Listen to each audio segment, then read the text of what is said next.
अगर आपने उसका जो जवाब देंगे वो बहुत बड़ी कंट्रोवर्सी क्रिएट कर सकता है, जैसे कि अनंत अंबानी। कोई अंदर नहीं जा सकता, कोई बाहर नहीं आ सकता है। तो तंत्र मंत्र यंत्र भी ऐसे ही होते हैं। हर व्यक्ति के सामने बोलना नहीं चाहिए, हर व्यक्ति के सामने करना नहीं चाहिए। उसने मृत्यु मांगी थी, मृत्यु से नहीं बचा था वो, मृत्यु मांगी थी लेकिन शिव से। लेकिन शिव ने बोला मेरे अंशावतार श्री हरि मतलब राम जी के द्वारा तुम मारे जाओ। से पॉलिटिकल क्वेश्चन है मैं जो आपसे पूछना चाह रहा हूँ कि हमारी दिल्ली की सीएम है रेखा गुप्ता, उनका आप क्या फ्यूचर देखते हैं दिल्ली के अंदर? देखिए, मैंने पहले भी बोला हुआ है, फिर से दोबारा बोलना चाहूँगा, वो अपना कार्यकाल पूरा नहीं कर पाएंगे। सीएम रेखा गुप्ता यही नाम है ना।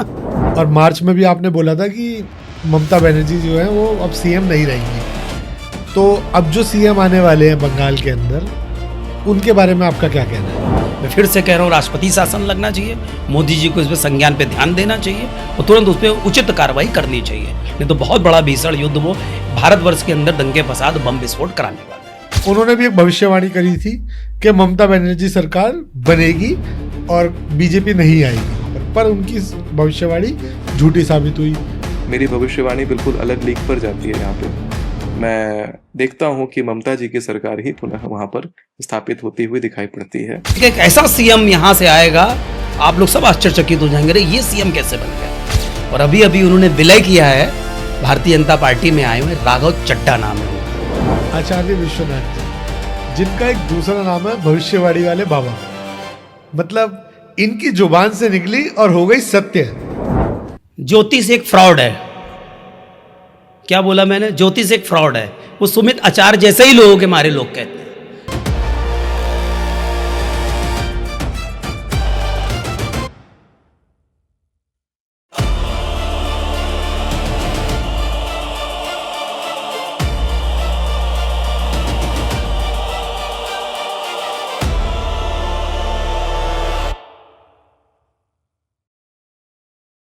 महाराज जी, चाय की चुस्की तो हम ले ही रहे हैं, लेकिन इसी बीच में हम एक चीज आपसे ऐसी पूछना चाहेंगे जो अगर आपने उसका जो जवाब देंगे वो बहुत बड़ी कंट्रोवर्सी क्रिएट कर सकता है, जैसे कि अनंत अंबानी।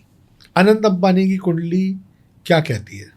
देखिए, 27 मार्च 2025 को मैंने मुंबई में एक प्रेस कॉन्फ्रेंस करी थी, साफ शब्दों में बोला था, अनंत अंबानी की कुंडली को रीड किया। उसमें उनको सांस लेने में प्रॉब्लम, रीढ़ की हड्डी में प्रॉब्लम, पेट में प्रॉब्लम, पैरों से प्रॉब्लम, चलने में, और 2.5 वर्ष उनके आने वाले वर्ष में बहुत खराब है, मृत्यु तुल्य कष्ट है। ये तो उनके देखने में भी दिखती है कि जो उनको पैरों से चलने की प्रॉब्लम दिखती है, अगर हम उनके वीडियोस भी देखते हैं तो उसमें भी हमें देखने को मिलता है कि उनको कहीं ना कहीं प्रॉब्लम तो है। उनकी पूजा पाठ भी चल रही है, दान पुण्य भी कर रहे हैं, लेकिन वो रॉन्ग तरीके से कर रहे हैं। सही तांत्रिक और घौरी के पास नहीं गए। मैं साधक हूँ, मैं बता सकता हूँ उनका क्या हो सकता है। नहीं तो आने वाले 2.5 वर्ष उनके लिए मृत्यु तुल्य कष्ट है, और खुद उनको मालूम है, उनकी माताजी नीता को और पिताजी को। तो उनको चाहिए अच्छे से अच्छी कोई पूजा पाठ कराएं, उनको इस एक तरह का जैसे दोष है कुंडली में उसको दूर करें वो, और नहीं तो मृत्यु तुल्य कष्ट उनका अनंत अंबानी को बहुत ज़्यादा है। तो जिनके पास भी वो अपना मृत्यु से बचने के लिए कुछ यज्ञ करवा रहे हैं या पूजा चल रही है, तो आपका कहना है कि वो जिनके पास है वो सही पंडित ने या साधक नहीं है, वो दिखावा कर रहे हैं।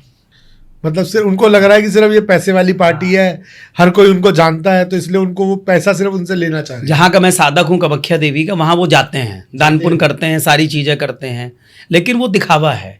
ये गुप्त साधनाएं होती हैं। अगर मैं मान लो नीता अंबानी की पूजा करता हूँ तो मैं नहीं बताने वाला मैं क्यों पूजा कर रहा हूँ, आपकी कहाँ पे कर रहा हूँ। गुप्त रूप से पूजा होती है। जैसे मैंने बोला, उड्डीस और क्रियोडीस तंत्र के द्वारा, उड्डीस और क्रियोडीस तंत्र के द्वारा वो पूजा होती है और गुप्त होती है, किसी को नहीं मालूम होता है। जिस तरह से ये दरवाजा है, आपने कुंडी लगा दी, कोई अंदर नहीं जा सकता, कोई बाहर नहीं आ सकता है। तो तंत्र मंत्र यंत्र भी ऐसे ही होते हैं। हर व्यक्ति के सामने बोलना नहीं चाहिए, हर व्यक्ति के सामने करना नहीं चाहिए। उनको बचाया जा सकता है पूजा पाठ तपोबल से। मतलब आपका कहना है कि पूजा पाठ के थ्रू हम जो है मृत्यु भी टाल सकते हैं। टाल सकते हैं, हाँ। इसका उदाहरण है महामृत्युंजय मंत्र में मार्कंडेय जी बचे ना, आज भी वो जीवित हैं। मैंने आपको बोला सप्त चिरंजीवी में उनका नाम है, उनको बचाया जा सकता है। महाराज जी, अगर मान लीजिए जैसे आप कह रहे हो कि अगर हम मृत्यु को टाला जा सकता है, तो ऐसे बहुत बड़े बड़े ज्ञानी महापुरुष हुए हैं, जिनमें से रावण एक था जिसने भगवान शिव का ना जाने कोई ऐसा मंत्र हो जो उसको जुबानी याद ना हो। ठीक है, भगवान शिव का सबसे बड़ा भक्त कहा जाता है उसको, पर उसकी मृत्यु भी नहीं टली। देखिए, सर्वप्रथम मैं आपको बताना चाहता हूँ, लंकापति रावण उड्डीस क्यूडीस का सबसे बड़ा तंत्रों का ज्ञाता था, शिव तांडव का। सारे तंत्र मंत्र यंत्र उसके अंडर में बसे थे, हृदय में। वो स्वयं मृत्यु चाहता था, लेकिन किससे चाहता था? भगवान शिव से। शिव ने बोला मैं नहीं मार सकता, तुम्हारे ऐसा भगत मुझे आज तक नहीं मिला है। उसने बोला फिर उन्होंने मेरे ही अंश अवतार हैं श्री हरि, उनके पास जाओ। जब वो गया तो श्री हरि ने क्रोधित हुए और क्रोधित होकर उसके ऊपर चक्र छोड़ दिया, लेकिन चक्र टुकड़े टुकड़े होकर बिखर गया। उसे सुदर्शन चक्र कहते थे। तब शिव जी ने श्री हरि को तेजमय चक्र प्रदान किया है। जो आजकल हम लोग चक्र देखते हैं, सुदर्शन नाम का तेजमय चक्र है। आपका कहना यह है कि सुदर्शन चक्र भी रावण का कुछ नहीं बिगाड़ पाया था। क्यों? उसको वरदान था, उसे नर मार सकता है। मारे घमंड में बोला ना उसने, मेरी मृत्यु हो नर से हो, मतलब भूल गया नर क्या मारेगा, मुझे कोई देवता गंधर्व यक्ष गंधर्व देवी भी नहीं मार सकती, ऐसे करके वो बोला। तब वो नर के रूप में श्री राम जी ने, जैसे कहते हैं ना 8 कलाओं में जन्म लिया, जैसे 16 कलाओं में श्री ये आए थे अपना, कहीं कहीं पे हाँ कहीं 12 कलाएं भी श्री राम की बोली गई हैं, इस तरह से ये। तब राम जी ने एक मानव रूप में उसका वध किया। वो भी कैसे किया? उसकी नाभि में अमृत कलश था, कहते हैं ऐसा अपने शास्त्रों में उल्लेख, रावण संहिता में भी, रामचरितमानस में भी, वाल्मीकि रामायण में भी उल्लेख है। कंड रामायण और भी कई रामायण है, तेलुगु है, तमिल, उनमें सब में दिया हुआ है। जब वो वहां से हटा है तब वो समझ गया था यही शिव है और शिव ही हरि है, हरि ही शिव है, इनमें जो अंतर समझेगा मारा जाएगा। उसने मृत्यु मांगी थी, मृत्यु से नहीं बचा था वो। अच्छा। मृत्यु मांगी थी लेकिन शिव से, लेकिन शिव ने बोला मेरे अंशावतार श्री हरि मतलब राम जी के द्वारा तुम मारे जाओगे। उसको श्री मतलब भगवान विष्णु के थ्रू उसकी मृत्यु होनी थी। हाँ, लेकिन शिव जी ने उसे एक तलवार दी थी चंद्रहास करके, जिसका आक्रमण कभी खाली नहीं जाना था। वो राम जी पे भी कर सकता था, उसने जानबूझ के उस समय किया नहीं। अच्छा, उसने उस तलवार का उपयोग ही नहीं करता तो राम जी का तीर को खंड खंड कर देता, वो मार ही नहीं सकता था ना वो कोई। उसकी इच्छा मृत्यु मरा असल में रावण। अच्छा, तो आचार्य जी आप एक बात बताइए कि जैसे कि आपने इतनी सारी भविष्यवाणियाँ करी हैं, बहुत सारी चीज़ें आपने आज भी चैनल पे हमारे आगे बताया, तो एक हमारी दिल्ली के अंदर हमारी थोड़े से पॉलिटिकल क्वेश्चन है मैं जो आपसे पूछना चाह रहा हूँ कि हमारी दिल्ली की सीएम है रेखा गुप्ता, उनका आप क्या फ्यूचर देखते हैं दिल्ली के अंदर? देखिए, मैंने पहले भी बोला हुआ है, फिर से दोबारा बोलना चाहूँगा, वो अपना कार्यकाल पूरा नहीं कर पाएंगे। सीएम रेखा गुप्ता यही नाम है ना जी। कार्यकाल पूरा नहीं कर पाएंगे, हट जाएंगी, वो इस्तीफा देना पड़ेगा उनको। ऐसा आप कह रहे हैं? ऐसा योग में है, मैंने देखा है। अच्छा, आपने उनकी कुंडली के योग में कुंडली का जो भी देखिए, जो भी दिख रहा है आजकल गूगल में सब प्राप्त हो जाता है। गलत है तो अलग की बात है, लेकिन गलत होता है तो जो कार्यकाल उनका चल रहा है उसी प्रकार से हम लोग अनुमानित संभावना व्यक्त करते हैं ऐसा होगा। तो वो निसंदेह है, वो इस्तीफा देने वाले बहुत जल्द आपके सामने आ जाएगा। ये सब अभी आप देखिए ना, जून जुलाई के बाद चालू हो जाएगा। अच्छा, और अचानक एक ऐसा सीएम यहाँ से आएगा, आप लोग सब आश्चर्यचकित हो जाएंगे, अरे ये सीएम कैसे बन गए, एक नया सीएम होगा। तो क्या आप उस चीज से भी पर्दा हटा सकते हैं? हटा सकते हैं। उनकी कुंडली है मेरे पास, बड़ी खूबसूरत, और अभी अभी उन्होंने विलय किया है, भारतीय जनता पार्टी में आए हुए, राघव चड्ढा नाम है उनका। अच्छा, आने वाले दिनों में सबसे बड़ी भविष्यवाणी मैं आपको करता हूँ, दिल्ली की सीएम राघव चड्ढा ही होंगे। और उनका भाग्य उदय हुआ है परिणीति चोपड़ा से शादी करने के बाद ही जी। और देखिए, होते ही वो तुरंत आप में थे ना, वो विलय हो गया उनका बीजेपी में, सीएम बनेंगे और ऐसा राज करेंगे, दिल्ली को बिल्कुल ऐसा बना देंगे, आज तक दिल्ली नहीं थी। सोच अलग है उनकी, सब कुछ है। मतलब आपका कहना ये है कि दिल्ली के अंदर नए सीएम जो है राघव चड्ढा बनेंगे सीएम, और बहुत मतलब अच्छा शासन चलाएंगे, किसी का नहीं, वो अपना बलबूते पे करेंगे सब। ये सर्वगुण संपन्न, और भगवान के दया से चंद्र शुक्र उनका बहुत ही स्ट्रांग है, और खुद भी सुनते हैं, देखने में बहुत हैंडसम स्मार्ट जैसे हैं, जिसे कहते हैं देवतुल्य है वो, और शिव भगत हैं, मैं आपको ये भी बता दे रहा हूँ। अच्छा। हाँ महाराज जी, आप हमारे पॉडकास्ट पे आए थे मार्च के अंदर, और मार्च में भी आपने बोला था कि ममता बनर्जी जो है वो अब सीएम नहीं रहेंगी। तो अब जो सीएम आने वाले हैं बंगाल के अंदर, उनके बारे में आपका क्या कहना है? देखिए, मैंने पहले भी बोला हुआ है और 1 साल से बोलना ममता बनर्जी के बारे में कि वो देशद्रोही हैं और उनको राजदंड मिलने वाला है, और हो सकता है इस वर्ष उनकी मृत्यु की भी संभावना है। डर के मारे हार्ट अटैक हो जाएगा, कुछ हो जाएगा, इस तरह की उनकी मृत्यु की संभावना है, क्योंकि वो शासन नहीं कर रही थी, दुशासन जिसे कहते हैं। पाप कर्म उनके भर चुके हैं। उन्होंने माता काली की प्रतिमा को भेजा था गंगा जी के अंदर, समुद्र के अंदर, माता ने उनको भेज दिया लात मार के, ऐसा है पूरा। और आने वाले दिनों वो दंगे फसाद कराने की वो पूरे प्रयत्न करेंगी, लेकिन कृपा भगवान से और नरेंद्र मोदी जी की कृपा दृष्टि से सब धीरे धीरे शांत होता चला जाएगा। महाराज जी, जैसा अभी आपने पीछे भी हमने आपसे केरल का भी एक जिक्र किया था, तो केरल में भी कांग्रेस सरकार आई है, तो उस जगह का केरल का क्या भविष्य है? देखिए, मैं आपको बताना चाहूँगा, जितने भी दंगे फसाद हैं जून जुलाई से बाद वह सब चालू होने वाले हैं। वहाँ पर सारे आतंकवादी घर घर में बसे हुए हैं। मैं फिर से कह रहा हूँ, राष्ट्रपति शासन लगना चाहिए, मोदी जी को इस पर संज्ञान पे ध्यान देना चाहिए और तुरंत उस पर उचित कार्रवाई करनी चाहिए, नहीं तो बहुत बड़ा भीषण युद्ध वो भारतवर्ष के अंदर दंगे फसाद बम विस्फोट कराने वाले हैं। इसलिए केरल पे ध्यान देने वाली बात है पीएम और वहाँ के सीएम को। महाराज जी, दुबई, आपने पीछे भी पिछले पॉडकास्ट के अंदर भी दुबई के अंदर बहुत बड़ा दुबई को लेकर भविष्यवाणियां गई थी, तो अब दुबई के बारे में आपका क्या कहना है? देखिए, दुबई का जो योग है, पहले तो मैं बताना चाहता हूँ, 15 किलोमीटर में दुबई खत्म, शारजाह, अबू धाबी सब आके छोटे में बसा हुआ है। आने वाले समय में 4 साल में दुबई अपने नक्शे से गायब होने वाला है। ऐसी मिसाइल पड़ेगी, विध्वंस मच जाएगा। जो मिसाइल डलेगी वो एक मुस्लिम कंट्री की ही पड़ेगी वहाँ पर। अभी भी सुनने में आ रहा है कि दुबई के काफ़ी तेल के कुओं के ऊपर मिसाइलें छोड़ी गई हैं। जी, सत्य है। आने वाले दिनों में दुबई नष्ट हो जाएगा। जो भी हमारे भाई बहन जो सुन रहे हैं और जो व्यापार आदि कर रहे हैं, वहाँ जाना बंद करें और सब रिटर्न भारतवर्ष में आ जाएं। उनका बहुत बड़ा नुकसान होने वाला है। जितनी ऊंची बिल्डिंगें हैं, धड़ाम धड़ाम धड़ाम करते गिरने जाएंगे। और साथ में एक बहुत बड़ा भूकंप आने वाला है 7 जून से लेकर जो है 15 सितंबर और 16 नवंबर, ये 3 डेट है। मैं आपको बता, क्या कोई सुनामी आने के भी चांसेस बनते हैं? पूरे चांसेस है। वातावरण चेंज हो चुका है, पर्यावरण जिसे कहते हैं। अभी ठंड आने वाली है, जुलाई अगस्त में आप मौसम दिल्ली का चेंज महाराज जी, अभी तो गर्मी भी नहीं आई है ढंग से, आप ठंड आने वाली है, आप देखिएगा जुलाई अगस्त में। मैं आपको बता रहा हूँ, जो मैप है ना पूरा अर्थ का, जो है ईस्ट वेस्ट है। आप कैसे कह सकते हो ईस्ट है? ये किसने बताया कि सूरज वहां से निकल रहा ईस्ट है? और जहां पे ईस्ट है वहां से क्या बोलेंगे आप, ये वेस्ट है? ये ईस्ट चेंज हो चुका है, ईस्ट आ चुका है। East west north south, north की तरफ झुक गई है पृथ्वी, क्योंकि उसकी डिग्री लास्ट चल रही है। मैं डिग्रियों पे ध्यान देता हूँ।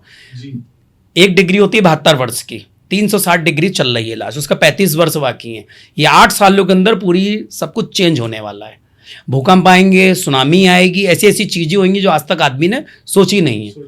जैसे हम लोगों ने 5 साल पहले देखा लॉकडाउन, नाम नहीं मालूम था। सैनिटाइजर क्या होता है पहली बार सुना, नाम नहीं लिख पाते थे सैनिटाइजर क्या होता है। उसी तरह से समुद्र से एक बहुत बड़ा एक ऐसा जीव उत्पन्न होने वाला है, जैसे हम लोगों ने किताबों में देखा है, साइंस बताती है, डायनासोर जैसा समुद्र से उत्पन्न होने वाला है विद इन 2-3 ईयर। ऐसा होगा कि लोग डरेंगे। वो एक पैर रखेगा तो 100-100 फीट की बिल्डिंग है। तो महाराज जी, उनकी कोई संख्या भी है कि वो एक उत्पन्न होगा या 10-20 उत्पन्न होंगे? अनगिनत। रक्त बीज नहीं था, जैसे राक्षस था, एक ब्लड गिरता था दूसरा होता था। क्यों वो परेशान हो रहे हैं हम लोगों से? हम लोग उनको दूषित कर रहे हैं। बड़े बड़े कारखाने हैं, बड़ी बड़ी फैक्ट्री हैं, कोई भारत में ऐसा नहीं है, पूरे इंटरनेशनल में वही चल रहा है। आने वाले दिनों में सबसे बड़ी भैंसवाड़ी आपको बताता हूं, जैसे दुकानों पर लोग जाते हैं, माल है लेने वाले नहीं है। होता है ना, माल भरा है शोरूम में करोड़ों का, ज्वेलरी शॉप में कस्टमर नहीं है। आने वाले दिनों में बम होंगे, मरने वाले नहीं होंगे, सब रखा रह जाएगा। बहुत बड़ी बात है जो आप हाँ, क्योंकि पूरा अध्ययन कर रहा हूं और प्रार्थना करता हूं कामाख्या देवी महाकाल से ऐसा ना हो, ना भूकंप आए, ना सुनामी आए, लेकिन आएगा ही। एक ही है उसका, आप कामाख्या महाकाल बाबा आने वाले कल की अवतार वैष्णो रानी की जय करें। वही एकमात्र हम सबको बचा सकते हैं और अपने अपने धर्म में लगे रहें। आचार्य जी, आपने एक भविष्यवाणी करी थी कि ममता बनर्जी सरकार चली जाएगी और बीजेपी सरकार आएगी। ऐसे ही एक और एस्ट्रोलॉजर है जिनको मॉडर्न एस्ट्रोलॉजर भी कहा जाता है, शायद आपने कभी उनके वीडियोस भी देखे हो। एक हाथ में वो चिड़िया पहनते हैं और कप तोड़ते हैं, कभी वो एक ग्लोब तोड़ देते हैं। उन्होंने भी एक भविष्यवाणी करी थी कि ममता बनर्जी सरकार बनेगी और बीजेपी नहीं आएगी वहाँ पर उनकी भविष्यवाणी झूठी साबित हुई। बहुत भविष्यवाणियाँ उन्होंने ऐसी करी थी कि प्लेन क्रैश होंगे, अपनी फ्लाइटें कैंसिल करा दो और ये सब कुछ करा दो, पर उनकी भविष्यवाणी गलत हो रही है, आपकी सही हुई। तो इसके बारे में आपका क्या कहना है कि वो भविष्यवाणी गलत कर रहे हैं या आपकी भविष्यवाणियां कैसे सही साबित हो रही है? ज्योतिष एक फ्रॉड है। क्या बोला मैंने? ज्योतिष एक फ्रॉड है। वो सुमित आचार्य जैसे ही लोगों के मारे लोग कहते हैं, क्यों ना उन्हें नक्षत्र आता है ना ग्रह आते हैं। 3 तारीख को ये होगा, 6 को ये होगा, कोई नक्षत्र चेंज नहीं, कोई ग्रह चेंज नहीं, कुछ भी बोलता है वो फर्जी.com विद्या उसकी। सुमित आचार्य एक फर्जी.com एस्ट्रोलॉजर है। ना उसे कोई ज्ञान है। मेरे बगल में बैठो, नवग्रह कौन है, उनके मम्मी डैडी कौन है, आप बताइए, मैं उनके दादा परदादा बता दूंगा कौन है नवग्रह के। वो कुछ भी बैठ के बोलता है, तोड़ रहा है, ये कर रहा है, कोई भी ज्ञान, उसे कुछ भी ज्ञान नहीं है। पर वो तो अपने आप को बहुत ज्ञानी और भविष्यवाणियों के वक्ता बताते हैं। कुछ नहीं आता उसे, बस वो ऐसे बैठता है, जो मन में आता है बोलता है, थोड़ी देर में फोन उठा के देखता है। आपने देखा मैंने फोन उठाया आज तक आपके सामने? ये 28 साल का कंठस्थ है अपने को, आगे 28 साल तक याद है। अगर मुझे याद है ABCD में क्यों बोलूंगा, ZBCA नहीं बोलूंगा ना आपसे। कुछ नहीं आता उसे, लोग बैठालते हैं, पैसा दे दे के पॉडकास्ट करता है वो, और उसको कुछ भी नहीं आता। ऐसे लोग ही ज्योतिष को फ्रॉड कहलाते हैं। वो खुद एक बहुत बड़ा फ्रॉड है।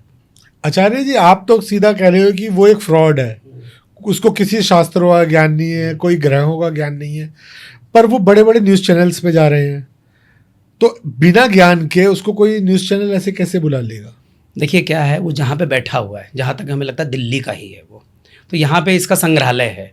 वो लोग यहाँ जाता है, बातचीत करता है, लोग बुलाते हैं। शुरू में उसकी कुछ बातें अच्छी लगी होंगी लोग, तो लोग उसको बुलाते हैं। नहीं, वो हमने भी जैसे देखा है कि वो बिहार पटना से हैं और दिल्ली के तो नहीं है वो, लेकिन उनको बड़े बड़े न्यूज़ चैनल्स अपने यहाँ बुला रहे हैं, बड़े बड़े एस्ट्रोलॉजी, बड़े बड़े पॉडकास्ट करने वाले लोग उनको इनवाइट कर रहे हैं अपने चैनल पे, और वो उनका शेड्यूल इतना बिजी है कि उनके पास टाइम ही नहीं है।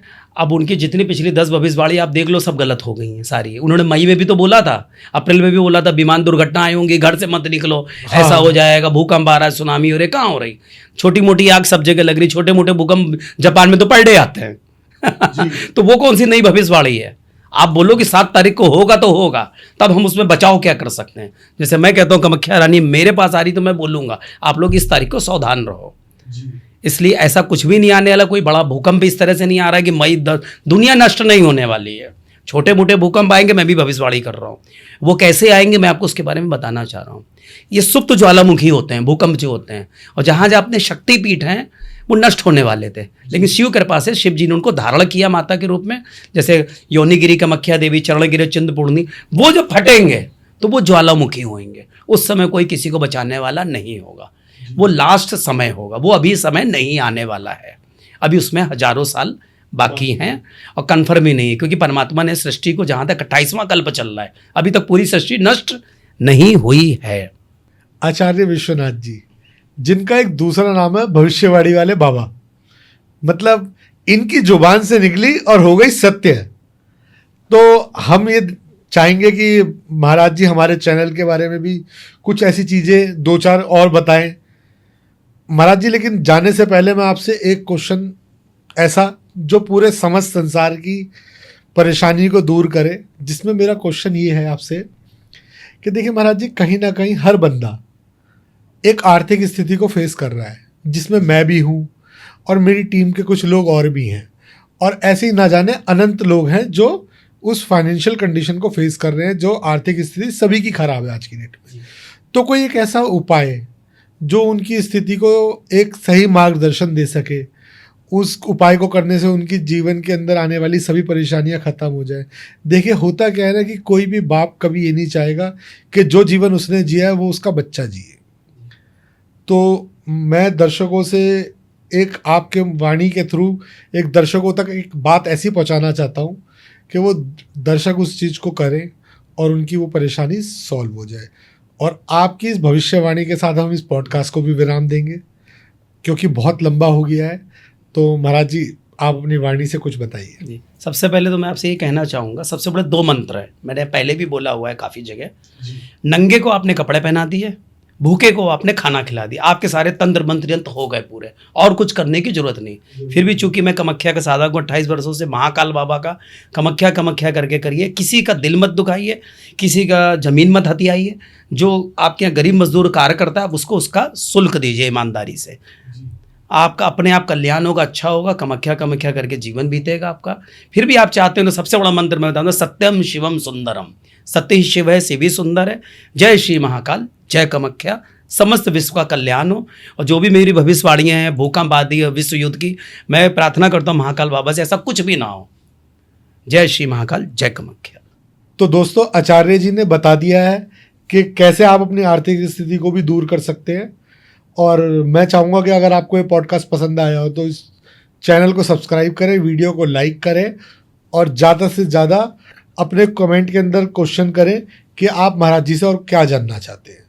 तो लेते हैं विदा, मिलते हैं नए पॉडकास्ट में नए टॉपिक के साथ।